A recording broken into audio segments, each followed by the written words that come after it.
If you thought the scariest things are always in the dark, then you've got another thing coming, because this horror story is going to blow your mind. The wind howled like a warning as Arif stepped into the shifting sands of the Baluch desert. Behind him, the tattered canvas of his desert outpost flapped in the wind, offering little shelter from the biting night air. Days ago, a violent sandstorm had struck, burying everything in sight and taking with it the last of Arif's meager supplies. Now hunger gnawed at his belly, a dull ache that mirrored the persistent throb in his head. For days, he had been haunted by the faint cry of a child. Sometimes the sound seemed to come from far off, a lonely waver swallowed by the wind. And then it would be closer, uncomfortably so, as if little feet were running across the roof of his hut. Each morning after, he would find small patches of disturbed sand outside his door. Each evening, the patches grew larger. Most said it was just the wind playing tricks, or the madness of a man who had been alone too long in the unforgiving embrace of the desert. But Arif knew better. He had heard pain in that voice. He had heard desperation. On the seventh night, he couldn't bear it anymore. Armed with only a flashlight, his grandfather's compass, and a heart swollen with fear and curiosity, he followed the sound into the dunes. He walked until the moon became a hazy memory in the inky black sky, his footprints the only disturbance in the sea of sand. The crying never ceased. Sometimes it rose, becoming a sob that tore through the quiet night. Then it would fall again, leaving only a hollow echo in its wake. The desert stretched like an endless sea of sorrow, each step pulling him deeper into something ancient, something forgotten. The crying led him for hours until he stumbled upon something the map said did not exist. There at the base of a dune that hadn't shifted in decades, the sand fell away to reveal stone. Not just any stone, old and weather-beaten, half buried in the sand. Carved steps leading downward into silence. He hesitated. The crying had stopped. In its place, a heartbeat. His own or something beneath? Slowly, he began his descent. What met him below was impossible. An entire city, preserved beneath the sand, lay before him. Towers rose from the dunes, etched with symbols and markings that predated any script Arif had ever seen. Walls depicted scenes of people, not praying to gods, but worshipping stars that shone in the heavens above. And at the center of it all, a fountain, dry for centuries, yet still bearing the haunting image of children crying into its basin. One of the statues was missing an eye, the same one Arif had dreamed of.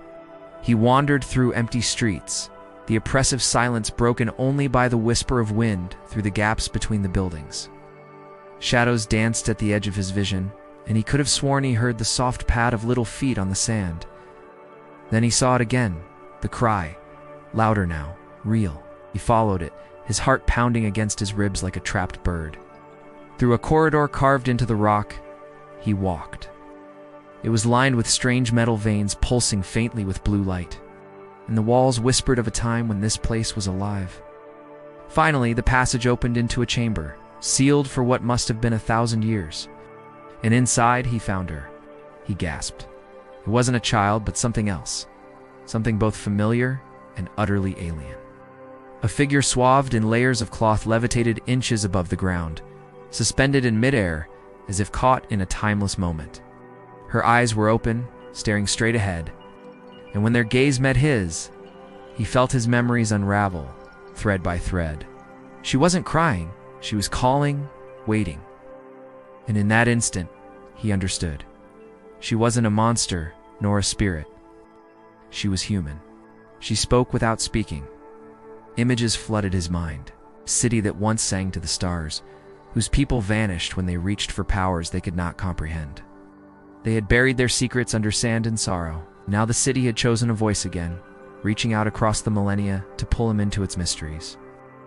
Days turned to weeks as Arif explored the ruins, uncovering stories in the shifting sands and whispers of the wind. He learned of a civilization that thrived in harmony with the cosmos, harnessing energies beyond their understanding. Their hubris led to their downfall, their thirst for knowledge turning to ashes in their hands. He discovered records of celestial events, star charts meticulously detailing constellations no longer visible in the polluted skies of his own time. He found devices crafted from metals unknown to modern science, humming faintly with residual power. Each day, he delved deeper into the city's secrets, driven by an insatiable curiosity and a guilt he couldn't name. But as the weeks passed, a profound melancholy settled over him. He felt the weight of the city's sorrow, the despair of a civilization lost, the lament of countless lives extinguished. The more he uncovered, the more he understood. This place was not a tomb, but a library, a testament to a people who dared to dream beyond the confines of their world. He emerged from the desert a changed man, his skin weathered, his eyes glowing faintly under the harsh desert sun. He bore the marks of his journey, not just on his body, but in his soul. The villagers he'd left behind regarded him with a mix of awe and fear. They sensed the profound shift within him, the echoes of ancient knowledge that now resided in his being. He no longer spoke much of what he'd seen, finding that words failed to capture the immensity of his experience. Instead, he shared fragments of his discovery. Cryptic tales of a vanished civilization that hinted at truths lying dormant within the desert sands. And in the nights that followed, children would wake crying, pointing to the dunes where the mournful cry echoed through their dreams, whispering of a city that called to them in the darkness, beckoning them to a world lost to time. Now, when the wind sweeps across the barren landscape, it carries with it a melody that stirs the soul, a haunting lullaby that speaks of ages past and the timeless allure of the unknown. If you listen closely, you might just hear it, the mournful cry. A warning, a welcome, a call to a world buried beneath the sand. A world that waits. Hey guys, welcome back to my channel. If you enjoyed this spooky tale, don't forget to hit that thumbs up button if you haven't already. Your support means the world to me. As always, keep an eye out for more creepypasta content coming your way.